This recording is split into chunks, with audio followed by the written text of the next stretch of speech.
आपके नेता ने जो कह दिया कि सरकार बदली तो जेल में होंगे, ये धमकी क्यों दी है उन्होंने? हमारे अध्यक्ष जी ने कहा था कि जब हम सरकार बनाएंगे तो हम ये मायावती ने जो मूर्तियां बनाई हैं हम इनको तोड़ देंगे और ये सब मायावती का वो करेंगे। क्या किया उन्होंने?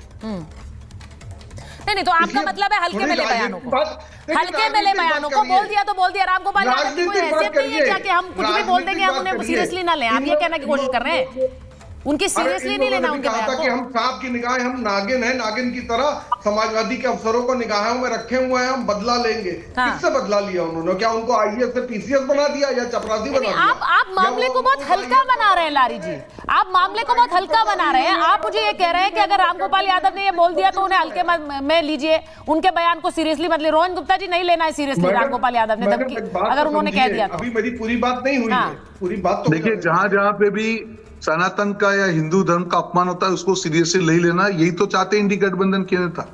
कभी तमिलनाडु में उनके सहयोगी सनातन को कीड़ा मकोड़ा कहते हैं, उसको भी सीरियसली लेता।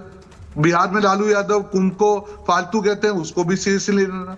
और जहां पे भी दूसरे धर्म की बात आती है, तुष्टीकरण में इतना मजबूत होता है, उसका कोई भी चीज सीरियस लेना है। तो यही तो दोगलापन है ना, ये इश्यू यहीं पे। अरे मुहर्रम का अगर जुलूस निकलता है तो होली होनी चाहिए, उसमें कौन सी बड़ी, उसका विरोधी नहीं होना चाहिए। हर धर्म का अपना एक एरिया है, हर धर्म के लोगों का अधिकार है कि अपने धर्म की जो भी प्रणाली हो उसको एंजॉय करें, उसको वो करें, उसमें कोई आपत्ति नहीं है। बट जब आप एक लाइन क्रॉस करते हो भारत जैसे देश में, तब आपत्ति शुरू होती है। और जब उसका रिएक्शन आता है तब उसको भी लोग इमोशनल कार्ड खेलते हैं, अरे ये बोल दिया, वो बोल दिया। आप आपत्ति क्यों करते हो? होली से क्यों आपत्ति है? जब मुहर्रम से किसी को आपत्ति नहीं है, जब रमजान से किसी को आपत्ति नहीं है, तो होली से नहीं होनी चाहिए। आप एक बार जो कहते हैं कि आप होली खेलते हैं, व्यक्तिगत तौर पे आपका स्टैंड थोड़ा हमेशा लारी जी, आप अच्छे व्यक्ति लगता है मुझे, पर शायद गलत पार्टी में है कि आपकी पार्टी जो बोलती है और आप जो बोलते हैं उसमें गैप दिखता है। या तो मान लीजिए कि अभी पार्टी के नेताओं की गलती है, उनको ये सब नहीं बोलना चाहिए, क्योंकि तुष्टीकरण के चक्कर में समाजवादी पार्टी इतनी आगे निकल गई है कि उसको मालूम ही नहीं है कि पीछे का रास्ता कौन सा है। कुंभ से लेके देख लीजिए 10 बार स्टेटमेंट किए, अयोध्या के लिए 10 बार स्टेटमेंट किए, अब होली के लिए भी आपत्ति में वो रिएक्शन पे सवाल करेंगे तो उत्तर प्रदेश की जनता आपको माफ नहीं करेगी। नहीं, देखिए मुझे ऐसा लगता है हिंदू धर्म के लिए होली का त्योहार जिस तरह से हम मनाते हैं। आ रही हूँ लारी जी, आ रही हूँ। एक बार प्रोफेसर आगे के पास भी जा रहे हैं, डीजीपी सर भी वेट करें, एक एक रिएक्शन लूं, उसके बाद वापस आ रही हूँ आपके पास, उसके बाद वापस आ रही हूँ। हाँ बोलिए, चलिए एक लाइन बोलिए। भाई लारी जी का ऑडियो ठीक से नहीं आ रहा, आप जरा आवाज बढ़ाइए।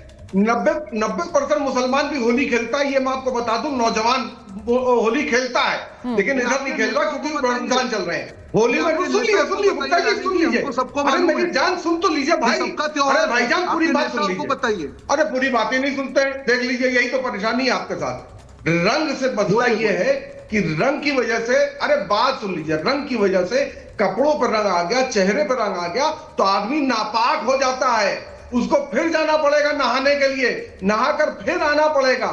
ये मसला है और उतने में जुम्मे का टाइम खत्म हो जाता है और कोई मसला नहीं है भाईजान। किसी को होली से प्रॉब्लम नहीं है, किसी को आपकी किसी शोभा यात्रा से प्रॉब्लम नहीं। हाँ, शोभा यात्रा में जो तेरी माँ का गाना बजता है और मस्जिद के सामने ही जाकर रुक जाता है, उससे जरूर प्रॉब्लम है। प्रॉब्लम उससे भी है जो घर में घुसकर हमारे धार्मिक चिन्हों को तोड़े और हमारे घर की औरतों को परेशान करे, तो हम उस पर भी एक्शन लेंगे। बट नेचुरल एक्शन ले भी लिया गया था, ये आपको भी मालूम है। तो इस तरह की हरकतों से परेशान होते हैं। रंग से हमें कोई परेशानी नहीं है भाई, बड़े भाई। ठीक है, रंग से परेशानी नहीं है, रंग से परेशानी नहीं है, गाने बज रहे हैं, बातें कही जा रही हैं। प्रोफेसर रागिश जरा बताइए, सीओ अनुज चौधरी ने जो बयान दिया, उन्होंने कहा कि 52 जुम्मे आते हैं, होली तो एक ही आती है, तो जिसको डर है वो घर से बाहर ना निकले। अब लारी साहब कह रहे हैं कि ये समाजवादी पार्टी कह रही है, राम गोपाल यादव कह रहे हैं कि जब सरकार बदलेगी तो ऐसे अधिकारी जेल में होंगे। अब मैं आपसे पूछ रही हूं, उन्होंने गलत कहा, सही कहा? जी देखिए, सबसे पहले तो आप समाजवादी पार्टी के राम गोपाल यादव से या उनके पूरे यदुवंश से इससे बेहतर और कोई शब्द का प्रयोग या भाषा का प्रयोग आप अपेक्षा नहीं कर सकते हैं। धमकी उनके व्यक्तित्व का हिस्सा है। वो लगते हैं कि उत्तर प्रदेश की सत्ता पर काबिज होना उनके परिवार का अधिकार बनता है, जैसे राहुल गांधी को लगता है कि प्रधानमंत्री का पद जो है उनकी पैतृक संपत्ति है जो नरेंद्र मोदी ने छीन लिया है। तो आक्रोश स्वाभाविक होता है।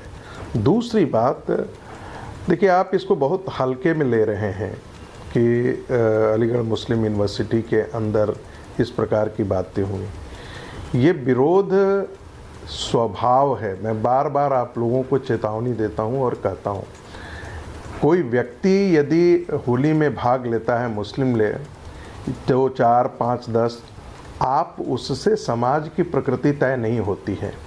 हमारे साथ बहुत सारे व्यक्ति, स्टूडेंट्स जो मुस्लिम कम्युनिटी से होंगे वो बहुत अच्छे हैं। इसका मतलब ये नहीं है कि कम्युनिटी का बिहेवियर और व्यक्ति का व्यक्तित्व दोनों अलग अलग चीज़ें होती हैं।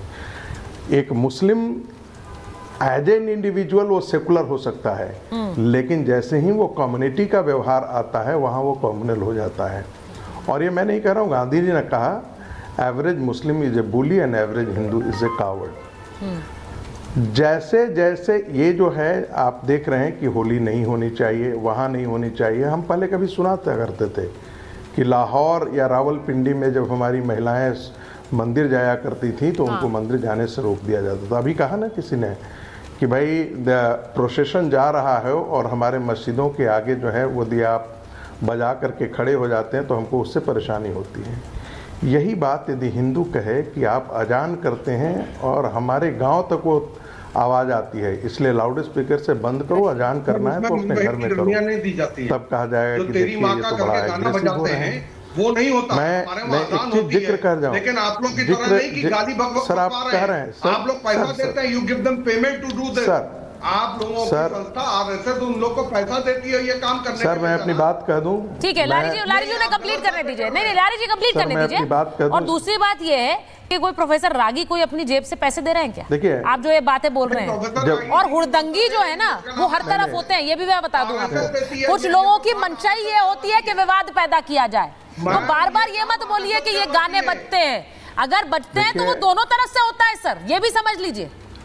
मैं ये नहीं कह रही हूँ एक तरफा है, मैं ये नहीं कह रही, लेकिन होता है। अच्छा ठीक है, प्रोफेसर आगे बात कंप्लीट कर ले, प्रोफेसर आगे बात कंप्लीट कर ले। नहीं दिक्कत नहीं, मुझे समझ नहीं आ रहा है, होली का त्योहार को लेकर अगर कोई एक ताकीद दी जा रही है और वहां पर एक पूरा प्लान भी तैयार किया है प्रोफेसर आगी। मैं क्योंकि डीजीपी सर भी बैठे हुए, उन्हें भी जरा स्क्रीन पर लाइए। प्रोफेसर आगी एक पूरा प्लान तैयार किया है वहां पर। अच्छा एक सेकंड रुक जाइए। रशीद जी बोलना चाह रहे हैं, एक मिनट रुकिए। प्रोफेसर आगी बात कंप्लीट करिए, फिर मैं एक मिनट। प्रोफेसर आगी हाँ बोलिए।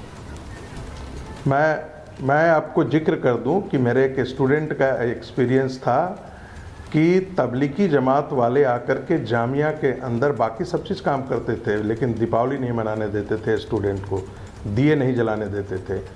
तो मेरा अपना एक मूल सूत्र वाक्य है कि जैसे जैसे इस देश में मुस्लिम आबादी बढ़ेगी, इस्लाम का असरसन उतना ही तेज होगा। ये 1947 के बाद जो हम लोगों ने सोचा था कि ये हिंदू मुस्लिम समस्याएं खत्म हो जाएंगी, ये बिल्कुल खत्म नहीं होगी। मैं अंबेडकर के उस बात से सहमत हूँ जो माय थॉट्स इन पाकिस्तान में लिखा है कि इस्लाम की थियोलॉजी में जो कट्टरता है वो हिंदू मुस्लिम एकता नहीं होने देगी, क्योंकि इंटॉलरेंस उसका स्वभाव है। आने वाले दिनों में ये सिर्फ एक चीज़ नहीं है। ये कैसे होता है कि जहाँ मुस्लिम आबादी बढ़ जाती है कहा जाता है कि मंदिर में आप घंटी घड़ियाल बंद कर दीजिए? क्या दक्षिण में ऐसा उदाहरण नहीं होता है? ये कैसे होता है कि कहा जाता है कि यहाँ मुस्लिम आबादी हो गई, अब शुक्रवार को जो है वो छुट्टी होगी, संडे को छुट्टी नहीं होगी? ये मुस्लिम समाज की एक विकृत मानसिकता है। इस चीज़ को यदि आइसोलेटेड इंसिडेंट के तौर पर हिंदू समाज लेगा तो अपने खतरे को वो आमंत्रित करेगा